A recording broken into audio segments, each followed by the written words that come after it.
Buen día, jóvenes estudiantes del taller de Crítica Literaria 1. Estamos en la sesión del 13 de junio, en la sesión de los martes, de 11:30 a 1 p.m. He preparado para ustedes este material que luego ustedes podrán imprimir, pero para emplear físicamente, temporalmente, ese horario, he preparado un material, ¿no?, que se va a leer en 2 sesiones que corresponden a las 2 clases semanales que ustedes tienen conmigo siempre, los martes a 11:30 a 1 y jueves de 11:30 también a 1, ¿no? Entonces aquí va a intervenir también la magíster Eliana Vázquez, porque en gran parte estos materiales que tenemos aquí incluyen entrevistas, ¿no?, y también incluyen entrevistas que hace Jorge Eslava, ¿no?, pero también hay una parte en la que Jorge Eslava presenta un estudio acerca del cuento Paco Yunque. Jorge Eslava es poeta, es narrador, pero también es un gran crítico literario, ¿no? Y por eso me he permitido, antes de pedirle la intervención a la magíster Eliana Vázquez para leer la primera va a ser una entrevista en la que Jorge Eslava conversa con el poeta Chirinos, Eduardo Chirinos, si no me equivoco el nombre, ¿no? Acá está. Sí, Eduardo Chirinos. Bueno, voy a leer una página, ¿no? Y entonces, en esa lectura,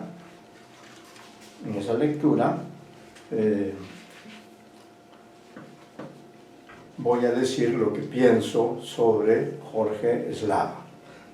Semana 12, la crítica literaria según Jorge Eslava, sus relaciones con la sociedad, historia y sistema educativo. Estas son líneas mías. Dice, bueno, la primera no, la primera son datos incluidos en la solapa de este libro monumental del cual hemos tomado una entrevista, este libro monumental.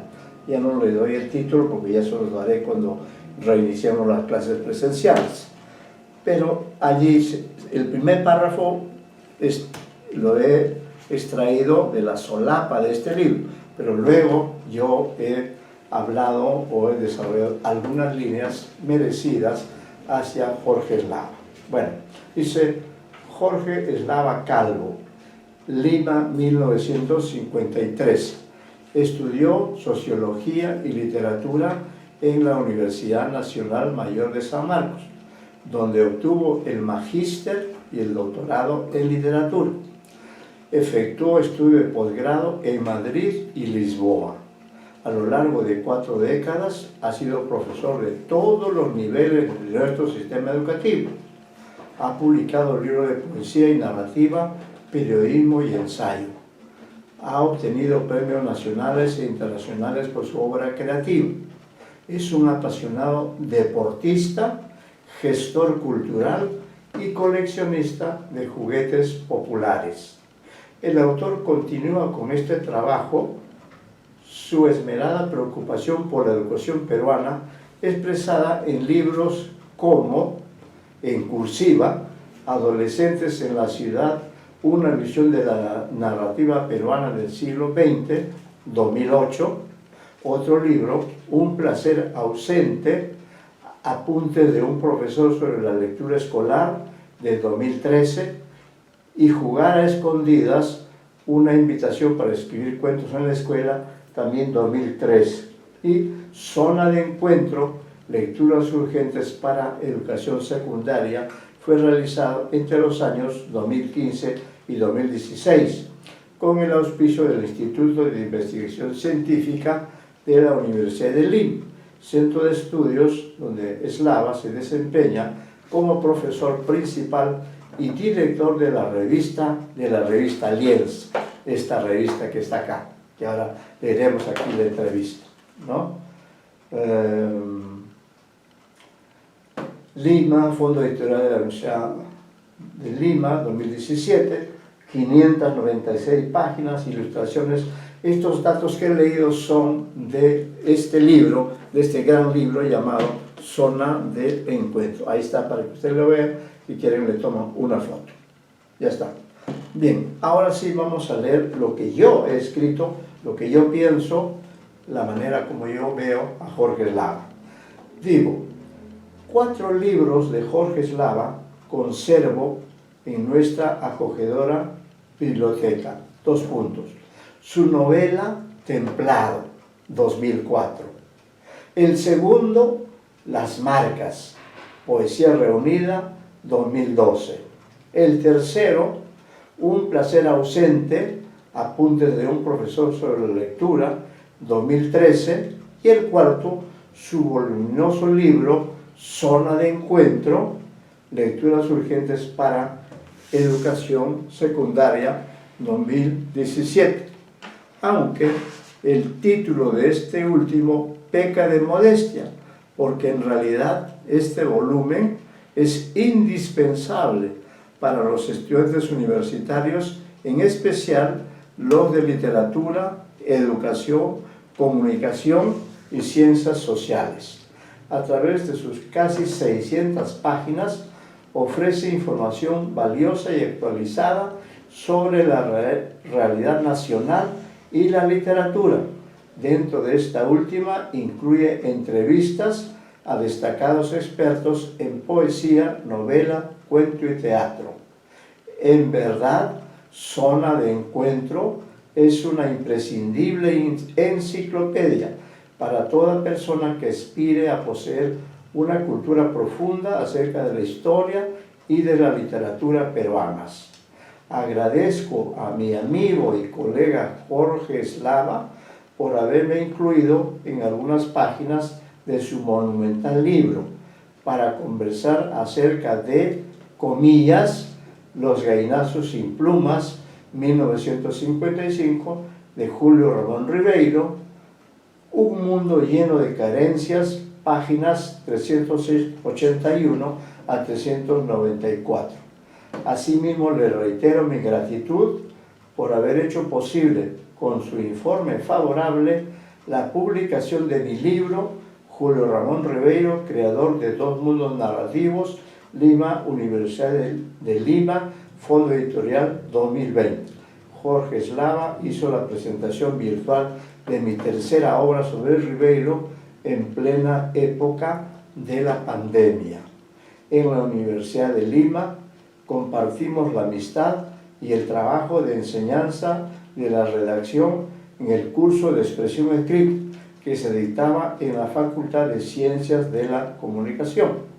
Durante décadas, Jorge Eslava fungió de coordinador de ese curso y nos citaba a reuniones para intercambiar nuestras experiencias como profesores de los futuros comunicadores, que estaban más interesados en la televisión, el cine, la publicidad, el periodismo y menos en redactar con coherencia y claridad. Además de su extraordinaria labor como docente en estudios generales y en la Facultad de Ciencias de la Comunicación, el autor de Templado, 2004, dirige la revista Un Vicio Absurdo. Es esta revista de acá. Acá la tengo, ¿no? Ahora, a ver. Vicio Absurdo, revista de los talleres de narrativa y poesía, de la cual guardamos varios números, y en cada uno de estos dedicaba una sección especial a celebrar a algún escritor de la literatura peruana. Al azar hemos rescatado el que corresponde al año 8, número 8, 2012. Nosotros colaboramos en ese número con el artículo, comillas, la obra narrativa de César Vallejo, cierra comillas, páginas 109 a 120. En las páginas de este mismo ejemplar, Jorge Eslava entrevista al poeta Eduardo Chirinos y ambos dialogan acerca de César Vallejo. Vamos a transcribir completa la versión de ese coloquio para conocimiento de los jóvenes lectores del taller de Crítica Literaria 1, primer semestre de 2023 de la Escuela de Literatura de la Facultad de Letras y Ciencias Humanas de la Universidad Nacional Mayor de San Marcos. A continuación, el texto. Su lectura requiere de la colaboración de la poeta y magíster en literatura Eliana Vázquez Colichón. Entrevista, el título es así: Entrevista de Jorge Eslava con Eduardo Chirinos. Y tiene un epígrafe, uno puede poner un epígrafe también. Dice: Vallejo, el poeta que nos eriza, ¿qué se llama cuanto nos eriza nos? Se llama lo mismo que padece. Nombre, nombre, nombre, nombre. La primera es una E mayúscula. Entonces comenzamos. Yo voy a hacer de Jorge Eslava y la magíster va a ser de Eduardo Chirinos. Y entonces, le paso, no solamente leo esto, yo le paso. 1 o 2 veces por semana con Eduardo y su esposa Janine en esta temporada que han prolongado su estadía en Lima. Además de nuestras conversaciones intensas y extrañas, siempre tenemos diligencias que cumplir: revisar pruebas de imprenta, esbozar proyectos, asistir al teatro, ver alguna película peripatética. Esta vez hemos quedado en una charla distendida sobre Vallejo, pero no le he jugado muy limpio, pues he preparado un cuestionario exigente que exalta las inflexiones de una simple conversación. Él ni se inmuta, sonríe, contesta con presteza y lucidez.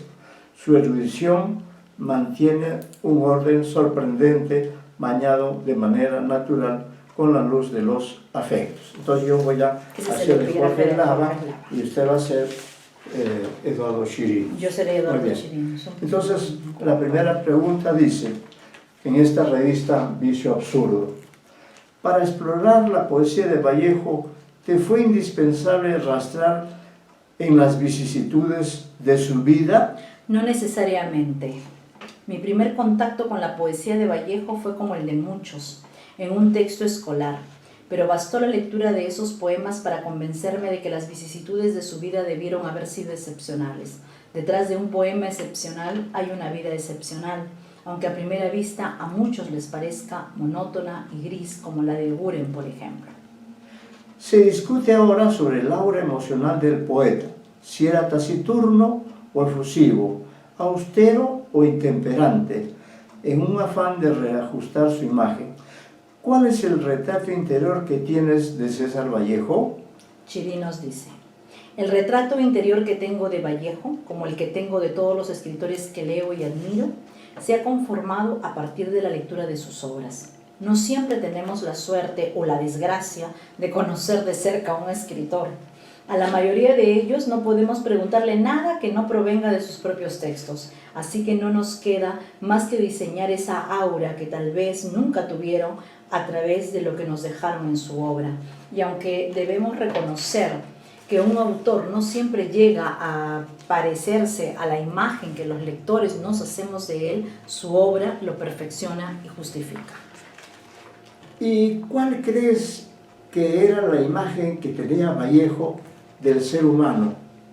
Versos como, comillas, tú no tienes marías que se van, cierra comillas, o, comillas, yo nací un día que Dios estuvo enfermo, grave, comillas, parecen hablar de una obra divina defectuosa. Si Huidobro tenía la imagen del poeta como un pequeño dios y Borges la de un jugador de ajedrez que es a su vez la pieza de otro jugador detrás de Dios, Vallejo consideraba que el poeta mismo era la criatura defectuosa de un dios que además estaba enfermo. La genialidad de estos poetas se mide por la relación que establecen entre el acto de escribir poemas y el acto divino de crear. Es raro que hasta ahora nadie se haya detenido a considerar este aspecto religioso que distingue y hermana a estos tres grandes poetas. ¿Crees, como Mariátegui, que los Herederos Negros inauguran una nueva poesía en el Perú? ¿Pudo haberle bastado a Vallejo escribir ese libro para ubicarse como paradigma poético? Lo que dice Mariátegui es cierto para el Perú. El llamado posmodernismo, que no fue más que su fase crítica, la apertura al provincianismo popularista o a la barroquización extrema, tuvo en el resto de Hispanoamérica excelentes poetas, cuyas obras abrieron el camino de la vanguardia. Leopoldo Lugones en Argentina, Julio Herrera Racing en Uruguay, Ramón López Velarde en México, Regino Botti en Cuba, Luis Carlos López en Colombia, en Perú, donde el modernismo estaba enquistado en los moldes de Chocano, ese honor le corresponde a la altísima obra de José María Eguren. Los Heraldos Negros, siendo un libro rompedor, es valioso si lo ponemos en perspectiva de sus libros posteriores. Tengo la sospecha de que si no hubieran existido estos libros, Los Heraldos Negros hubiera sido solo una brillante promesa de las muchas que hay en la poesía peruana. ¿Qué impresión te causó la lectura de Trilce? ¿Qué edad tenías? ¿Hasta qué punto ese libro hermético te descubre un nuevo lenguaje? Fue una impresión devastadora, de esas de las que uno no se repone. Estaba en el colegio y, como les ocurre a muchos escolares, no entendí una sola palabra de lo que estaba leyendo. Pero por primera vez tuve la intuición de que la poesía no estaba hecha para que se le entendiera, sino para que se la sintiera.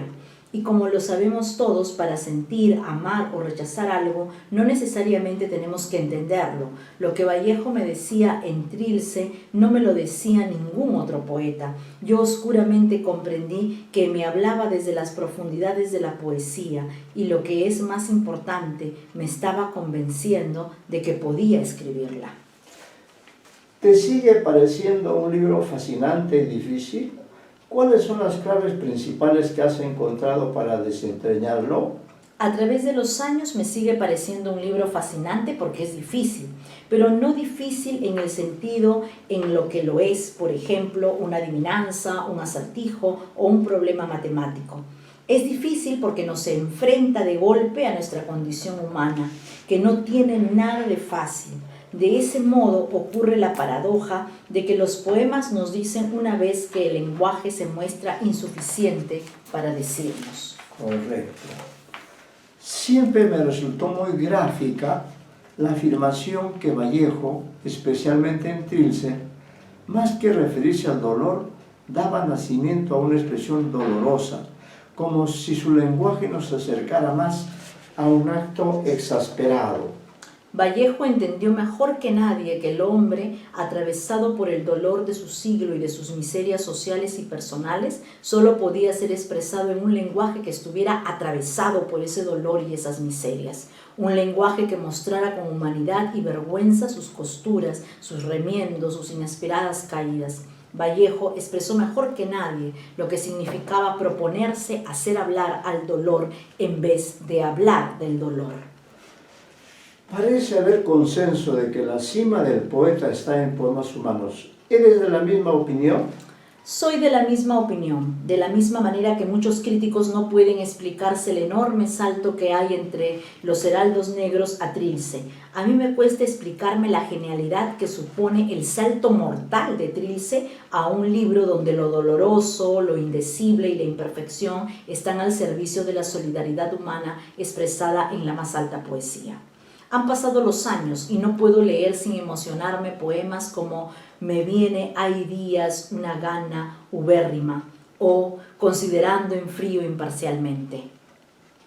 A pesar de la dimensión metafísica de su poesía, ¿dirías que Vallejo es fundamentalmente un poeta de la tierra? De la tierra en el sentido en que su búsqueda siempre fue subterránea. A diferencia de Huidobro, poeta de espacios aéreos y estelares, y de Neruda, poeta de aguas oceánicas y sonámbulas, Vallejo es un poeta minero, un poeta que busca en las vetas de la tierra la palabra caída. ¿Crees que la pérdida de la inocencia es el principal aporte que hace en nuestra poesía? Sí, tanto si entendemos la inocencia como lo opuesto a la culpabilidad. La comunión cristiana en Vallejo, al igual que su compromiso marxista, estuvo fuertemente marcado por la culpabilidad o como sinónimo de ingenuidad creativa. La poesía peruana a partir de él perdió para siempre esa idea de que escribir poemas era juntar palabras que sonaran bien para celebrar unas efemérides o adular al dictador de turno. ¿Qué lugar ocupa el sustrato político de Vallejo en su creación intelectual? Sin duda un lugar determinante, por eso lo podemos decir de cualquier artista. Pero eso lo podemos decir de cualquier artista, incluso si se trata de un artista apolítico. Si su obra trasciende el mero deseo de expresarse biográficamente, estará en condición de expresar, tal vez mejor que un tratado sociológico, las vicisitudes de su época. Además de la poesía, sabes muy bien que Vallejo cultivó la narrativa y el teatro, el ensayo y el periodismo. Incluso tentó el guión cinematográfico. La versatilidad y hondura de su producción lo convierte en el escritor peruano más completo. Creo que un escritor completo, entre comillas, no es tanto el que practica varios géneros literarios como el que integra sus múltiples labores creativas en un núcleo vital, de modo que haga indistinguibles los géneros. Ese núcleo puede ser la poesía, la novela, el teatro, el cuento. En nuestra tradición literaria es lo que quiso ser Valdelomar, quien consiguió pasar a una discreta inmortalidad con sus cuentos. O alguien como Sebastián Salazar Bondy, quien es recordado además de por sus poemas, por su ensayo Lima la Horrible. Lamentablemente el pasaporte al Parnaso peruano solo cuenta con un casillero para marcar género. Los demás son solo satélites que con suerte irregular y que en muchos casos prácticamente es nula. ¿Y por qué te parece lamentable? Porque en otras tradiciones no existe aquello de novela, de un poeta o poemas de un novelista, una manera condescendiente de juzgar los extravíos de un escritor que se escapa del género que le ha sido asignado.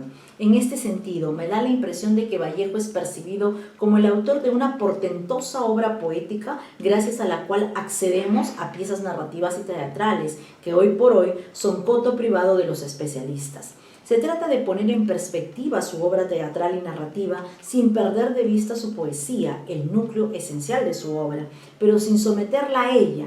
Ahora bien, si me preguntaras con cuál de los géneros no poéticos cultivados por Vallejo me siento más cómodo, te diría que con sus crónicas periodísticas. Son geniales y sus ensayos a medio camino entre el apunte de viaje y la observación meditada. ¿Con quién te hubiera gustado tener una larga conversación? ¿Con Vallejo o con Eguren? ¿Cuál hubiera sido el escenario ideal? ¿Qué temas hubieras abordado? En una película de los hermanos Mars, de cuyo nombre no puedo acordarme, ocurre la siguiente escena. El camarero de un restaurante se le acerca a Groucho y le pregunta, ¿té o café? A lo que Groucho contesta, sí, gracias. Una manera humorística de saltarse a la torera la obligación de elegir a la que nos vemos sometidos diariamente. Así que mi respuesta no será nada original. Sí, gracias. A Eguren me hubiera gustado acompañarlo en algunas de sus caminatas diarias de Barranco a Lima, creo que a todos. A Vallejo, acompañarlo en la banca de algún boulevard parisino, bien abrigado porque es otoño y hace un poco de frío. Muchas gracias. Excelente. Muy bien. Me encantó. Gracias, doctor. Sí, muy bien. A continuación, vamos a leer un trabajo de Jorge Eslava, ¿no? En la revista Un Vicio Absurdo, que es una revista muy valiosa, que creo que se sigue publicando en la Universidad de Lima, allí Jorge Eslava publicaba no solamente textos suyos, sino textos de los demás profesores, de los estudiantes o de invitados especiales, ¿no? Pero también él se daba tiempo, porque él se da tiempo para todo, es un hombre maravilloso en este sentido. Él se ha dedicado, como se ha dicho en algún momento, él ha trabajado en todos los niveles del sistema educativo peruano. Ha sido profesor de inicial, profesor de la primaria, profesor de la secundaria, profesor de la universidad y de la universidad en el posgrado, ¿no? Entonces es un hombre brillante. Entonces yo voy a leer en este tiempo que tenemos un artículo en el cual vamos a ver, vamos a ubicar la página para que ustedes sepan exactamente qué es lo que se les va a proporcionar. Allí tienen. Es este artículo el que he transcrito, no en su totalidad, porque sin el tiempo no me hubiera alcanzado para completar las dos clases que tenemos en la semana de julio, ¿no? Entonces aquí Jorge Eslava analiza dos cuentos de César Vallejo, porque este número está dedicado precisamente a César Vallejo. Ustedes pueden ver ahí el rostro de César Vallejo, ¿no? Entonces queremos ver cómo elabora, todos ustedes felizmente, de eso estoy seguro, absolutamente, todos han leído el cuento Paco Yunque, ¿no? De César Vallejo. Entonces, hemos transcrito, porque es un artículo extenso, el análisis que hace Jorge Eslava del cuento Paco Yunque, ¿no? Que está en este mismo material, ¿no? Aquí está. Entonces, acá pongo lo siguiente como título de lo que voy a leer a continuación. Jorge Eslava, Paco Yunque, perdón, Paco Yunque y el vencedor. Son dos cuentos, ¿no? La escuela, lugar de protesta en Vicio Absurdo, revista de los talleres de narrativa y poesía, Universidad de Lima, año 8, número 8, 2012, páginas 121-128. Sin embargo, como ya les adelanté, que quede claro este detalle, ¿no? Solo he transcrito las partes que corresponden al análisis de Paco Yunque, porque estoy seguro que muchos de ustedes tampoco han leído el otro relato que es El Vencedor, ¿no? Son dos poemas, dos cuentos, dos relatos, en los que Vallejo aborda a personajes propios del mundo escolar, ¿no? Y claro, el relato Paco Yunque es el más famoso de nuestro querido poeta, escritor César Vallejo. Entonces veamos lo que dice Jorge Eslava acerca de Paco Yunque. Dice, este cuento fue publicado por primera vez en el primer número de la revista Apuntes del Hombre, Lima, julio de 1951, al parecer 2 décadas después de su composición. Fue escrito para la editorial española Zenit, que desestimó publicarlo argumentando que se trataba de un cuento, comillas, demasiado triste para ser dirigido a un público infantil. No obstante, nuestras antologías para niños lo han considerado con frecuencia en sus índices, a pesar de que sigue siendo un tema polémico entre maestros, rechazado o defendido fervientemente por su ostensible sesgo político. Por otro lado, ha merecido insuficiente aprecio de la crítica literaria, reduciendo a menudo su valor artístico al aspecto ideológico. Inobjetablemente, el carácter del cuento está impregnado de un temple subversivo, por la resiedumbre con que retrata la estructura del poder social a través de una experiencia social. La historia de Paco Yunque es la de un niño de campo, desarraigado de su aldea para vivir con su madre en la ciudad y servir en casa del señor Dorian Grieve, un inglés poderoso, gerente de los ferrocarriles de la Peruvian Corporation, alcalde del pueblo y padre del niño Humberto. Paco deberá ser, comillas, el muchacho, entre comillas, de Humberto, compañía sumisa en los juegos y la escuela.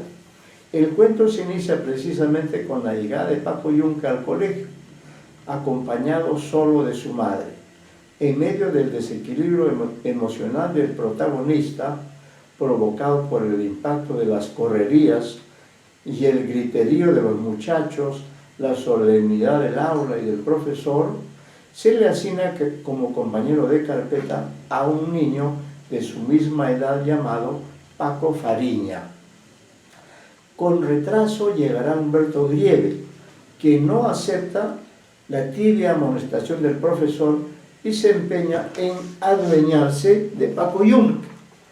Rechazado por Paco Fariña y el resto de compañeros, Humberto Grieve espera la salida al recreo para vengarse. Con violencia rompe la resistencia involuntaria de Paco Yunque y arranca luego la hoja de su ejercicio. De regreso al aula, Humberto Grieve presenta al profesor el trabajo de Paco Yunque como propio y obtiene la mejor nota del salón. Es inscrito en el cuadro de honor del colegio, mereciendo la felicitación del profesor y del director, ganando consecuentemente la admiración del grupo que ignora el hurto. Paco Yunque queda una vez más humillado y sin más amparo que la solidaridad de Paco Fariña. La narración es presentada en tercera persona omnisciente y con afán evidente de explicar didácticamente cada circunstancia. Veamos unos ejemplos donde el uso de conjunciones causales despeja las posibles interrogantes. Los puntos, abro comillas. Paco estaba con miedo porque era la primera vez que venía a un colegio y porque nunca había visto tantos niños juntos. Cierro comillas, punto y coma, abro comillas. Paco estaba también atolondrado porque en el campo nunca oyó sonar tantas voces. Cierra comillas, punto y coma, comillas, Paco, puntos suspensivos. Luego obedeció porque vio que todos hacían lo mismo. Cierra comillas, punto y coma. Ahora le va a pegar porque le estaba enseñando los puñetes. Cierra comillas, punto y coma, abro comillas. ¿Por qué Paco Yunque le tenía tanto miedo a Humberto Grieve? Porque este Humberto Grieve solía pegarle a Paco Yunque. Cierra comillas, punto y coma, porque todos le tenían miedo, porque el señor Grieve hablaba muy serio y estaba mandando siempre, cierra comillas, cambiamos de párrafo. La visión del narrador es ambiciosa, no solo en su afán de registrar cada suceso, sino además de pulsar la interioridad de algunos personajes y ofrecer respuestas explícitas, unas líneas ilustrativas para demostrar la disposición pedagógica del narrador, así como su penetración en la conciencia evocativa y reflexiva de Paco Yunque. Son aquellas en las que aparecen los personajes principales dentro de una estructura de dominación y dependencia. Abrimos comillas porque esto es parte del cuento. Paco Yunque estaba pensando en su mamá. Después se acordó de la patrona y del niño Humberto. ¿Le pegaría al volver a la casa? Yunque miraba a los otros niños y estos no le pegaban a Yunque, ni a Fariña, ni a nadie. Tampoco lo querían agarrar a Yunque en las otras carpetas, como quiso hacerlo el niño Humberto. ¿Por qué el niño Humberto era así con él?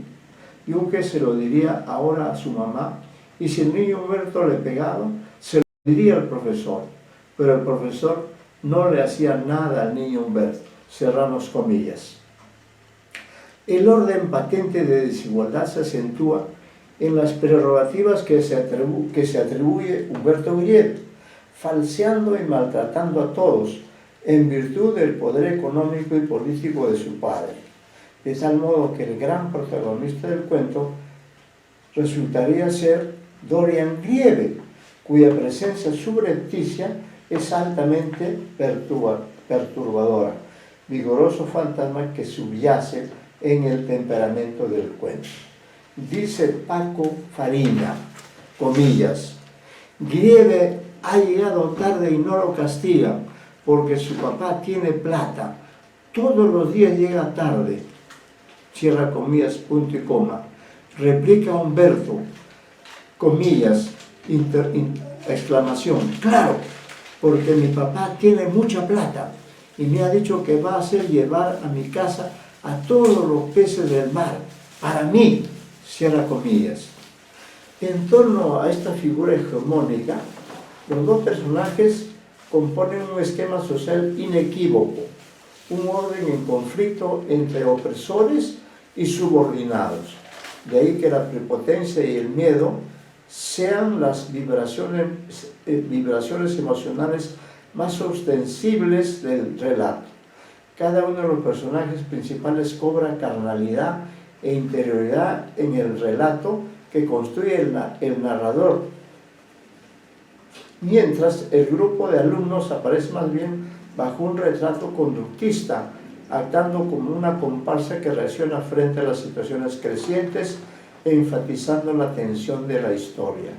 Se advierte al principio el apoyo que prestan los compañeros a las causas defendidas por Fariña, a la manera de un coro que pone en tela de juicio la autoridad del profesor y rechaza abiertamente las actitudes de Grieve. Sin embargo, hacia el final se produce un desplazamiento en el ánimo colectivo.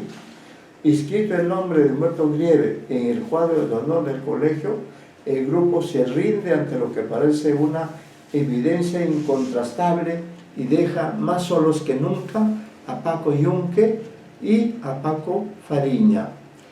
Comillas, es un fragmento del cuento. Todos los alumnos estaban pensativos y miraban a Humberto Grieve con admiración. ¡Qué rico Grieve! ¡Qué buen ejercicio había escrito! Eso sí que era bueno. Era el mejor alumno de todos, llegando tarde y todo, y pegándoles a todos. Pero ya lo estaban viendo.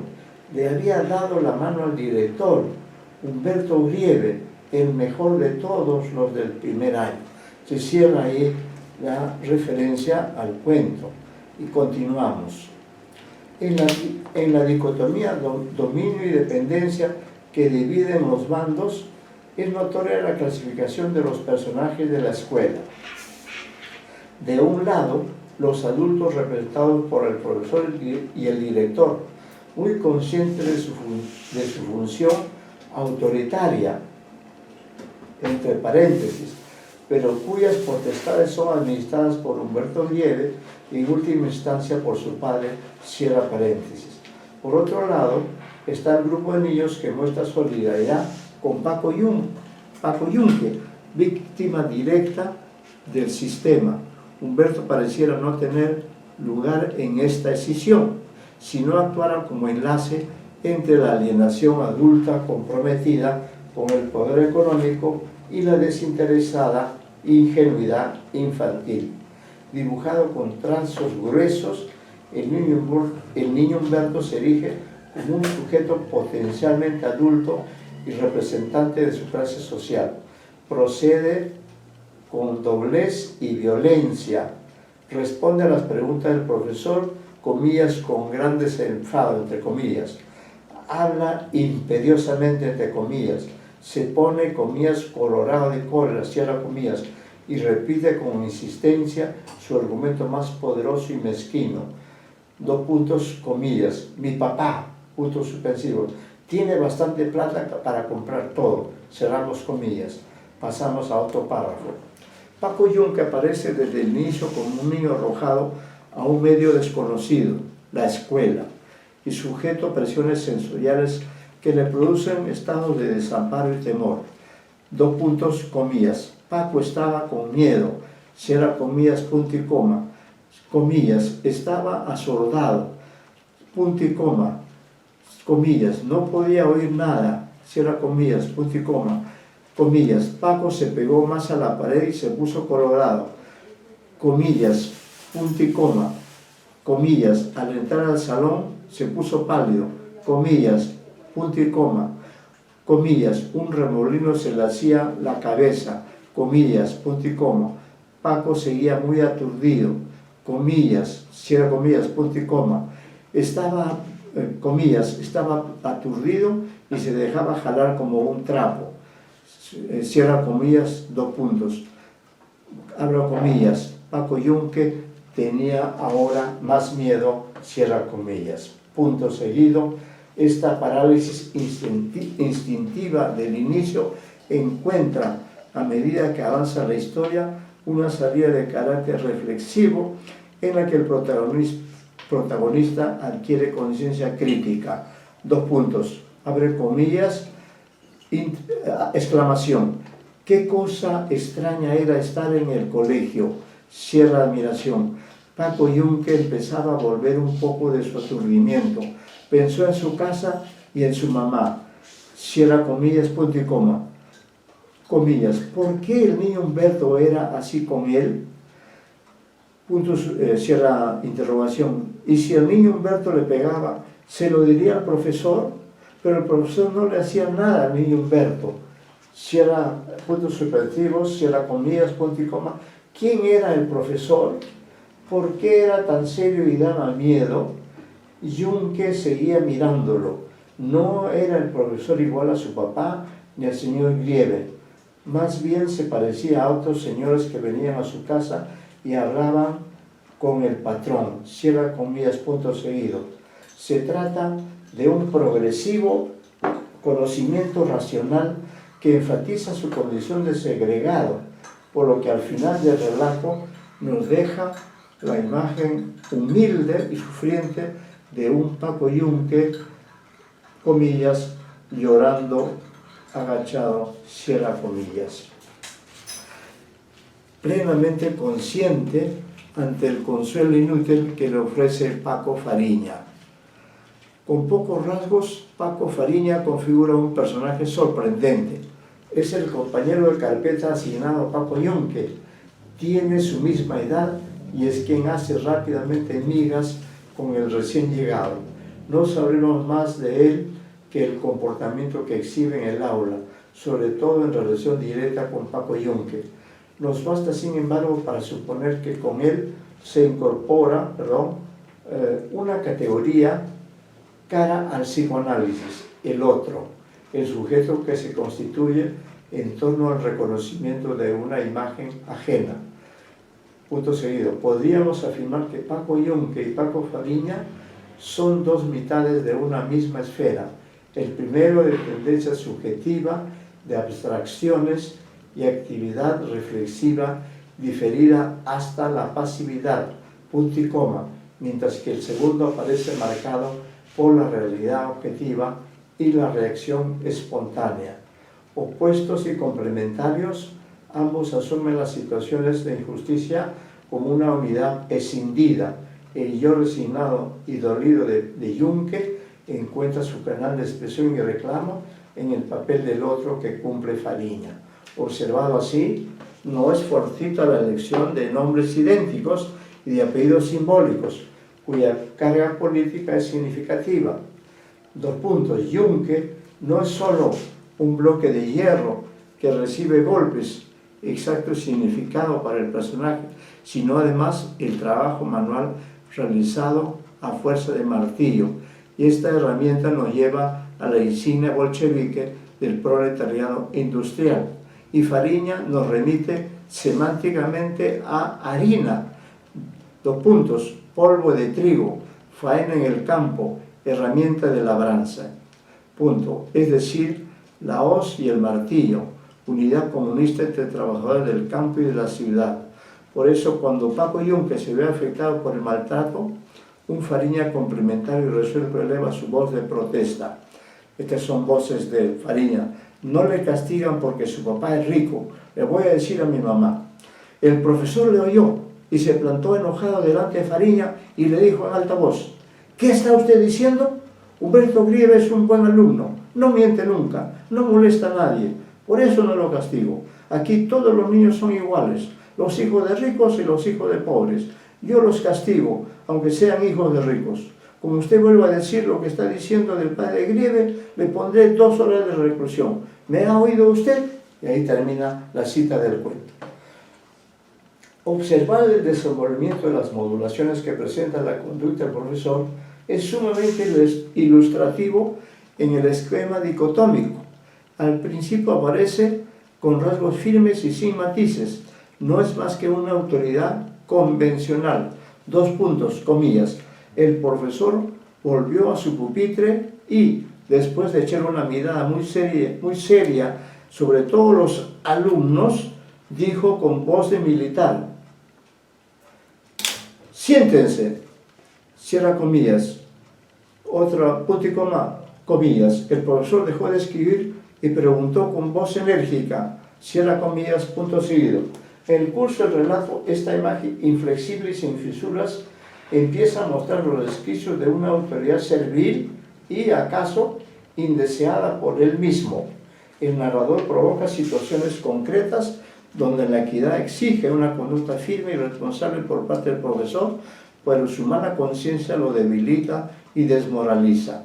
En 3 ocasiones de conflicto generadas por Humberto Grieve, cuyo rechazo del grupo de niños es ensordecedor, el profesor no atina sino a mostrar la brutalidad de su carácter y opta por dar un puñetazo en el pupitre, ordenar silencio y dar la espalda al salón. Considero que uno de los recursos más destacados para revelar esta estructura de injusticia es cuando el narrador nos presenta 2 escenas por contraste. 2 puntos: la tardanza caprichosa de Humberto Grieve frente a la de Antonio Geldres, hijo de un albañil con la madre enferma y un hermanito que cuidar. El profesor, comillas, entre comillas, muy serio, solo sanciona al alumno Geldres. El narrador ha apelado a un procedimiento dialéctico cuya finalidad es producir la inferencia del lector y su consecuente indignación.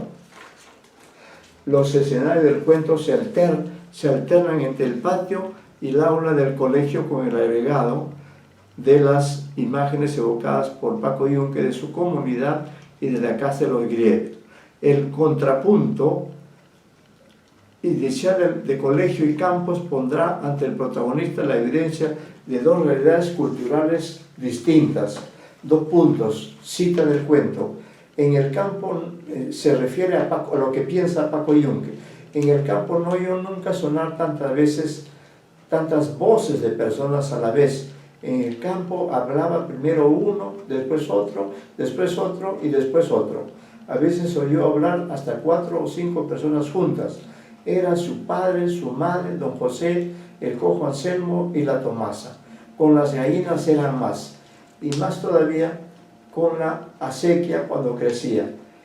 Pero no, eso no era ya voz de persona, sino otro ruido muy diferente. Y ahora sí, esto del colegio era una bulla fuerte de muchos. Más adelante, en el recuerdo inmediato de Paco Yunque, al evocar la situación en casa de los Grieve, él presentirá que el espíritu del colegio reproduce fuera de las aulas una estructura más compleja y trascendente, la sociedad peruana. Hasta allí vamos la primera sesión, ¿ya? Hasta allí va la primera sesión del taller de crítica literaria 1. Hacemos una pequeña pausa.